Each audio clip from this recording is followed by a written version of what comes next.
ମୁଁ ନରେନ୍ଦ୍ରନାଥ ଦାସ ପରାଧୀନ ଭାରତର ଜନ୍ମ 1942 ମସିହାରେ। ପିଲାଦିନରୁ ଆଜି ପର୍ଯ୍ୟନ୍ତ ପରିବାର ସହିତ ଆମେ ଜଗନ୍ନାଥ ସଂସ୍କୃତି ସହିତ ଓତପ୍ରୋତ ଭାବରେ ଜଡ଼ିତ। ପୁଲିସ ବିଭାଗରେ ଚାକିରି କରିଥିଲା ବେଳକୁ ଜଗନ୍ନାଥ ମହାପ୍ରଭୁଙ୍କର ଡ୍ୟୁଟିରେ ମଧ୍ୟ 1965 ମସିହାରୁ 1999 ପର୍ଯ୍ୟନ୍ତ ମୁଁ ଡ୍ୟୁଟି କରିଛି।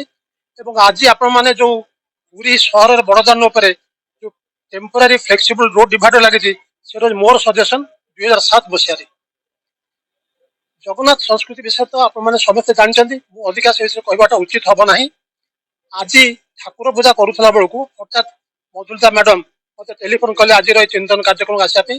ମୁଁ ଠିକ ଭାବରେ ଜାଣିନଥିଲି କିମ୍ବା ଏ ବିଷୟରେ ମଧୁଲିତା ମ୍ୟାଡମ ମଧ୍ୟ ମୋ ସାଙ୍ଗରେ ବିଶେଷ ଆଗରୁ କଥାବାର୍ତ୍ତା କରିନଥିଲେ। ଯାହା ହଉ ଖୁସି ଲାଗିଲା, ଯାହା ହଉ ତାଙ୍କର ବ୍ୟକ୍ତିଗତ ଉଦ୍ୟମରେ ଜଗନ୍ନାଥ ସଂସ୍କୃତି ଉପରେ ଗୋଟିଏ ଚିନ୍ତନ ବୈଠକ କରିଛନ୍ତି। ଏବଂ ଆଜି ଜଗନ୍ନାଥଙ୍କୁ ନେଇ ଯୋଉଭଳି ଭାବରେ ଅପପ୍ରଚାର ଚାଲୁଛି ବା ତାଙ୍କ ବଦନାମ କରାଯାଉଛି କହିଲେ ଅତ୍ୟୁକ୍ତି ହବ ନାହିଁ, ସେଭଳିଆ କାର୍ଯ୍ୟକ୍ରମ ଉପରେ ଗୋଟେ ଚିନ୍ତନ ବୈଠକ ନିହାତି ଜରୁରୀ ସାରା ଓଡ଼ିଶାରେ। ଆଜିକାଲି ଜଗନ୍ନାଥଙ୍କୁ ଖାଲି ଫିଲ୍ମ ଏଆଇ ମାଧ୍ୟମରେ ବିକୃତ କରିବା କଥା ନୁହେଁ। ଜଗନ୍ନାଥଙ୍କ ନାଁ ନେଇ ଦୋକାନ ଖୋଲାଉଛି, ଜଗନ୍ନାଥ ଟାୟାର ସର୍ଭିସ, ବଳଭଦ୍ର ଲୁଗା ଦୋକାନ, ସୁଭଦ୍ରା ଗାଡି ଦୋକାନ, ଏଇଭଳିଆ ସବୁ ନାଁ ଦେଇକିରି କରିବାଟା ମଧ୍ୟ ଉଚିତ ମଧ୍ୟ ନୁହେଁ। ଏହା ବ୍ୟତୀତ ଆମେ ଓଡ଼ିଆ ବିଶେଷ କରି ଆମ କାହିଁକି ଜଗନ୍ନାଥ ହଉଛନ୍ତି ଆମର ପ୍ରକୃତ ମହାପ୍ରଭୁ।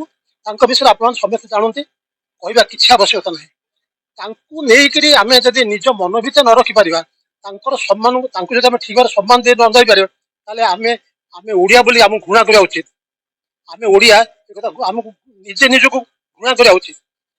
ଆମେ ଏସବୁ ଜିନିଷକୁ ନିଜର ବୁଦ୍ଧି ବଳରେ, ନିଜର ବିବେକ ବଳରେ ଏବଂ ଆଧ୍ୟାତ୍ମିକ ଭାବନା ଭିତରେ ଆମକୁ ଆଗେଇବାକୁ ପଡିବ।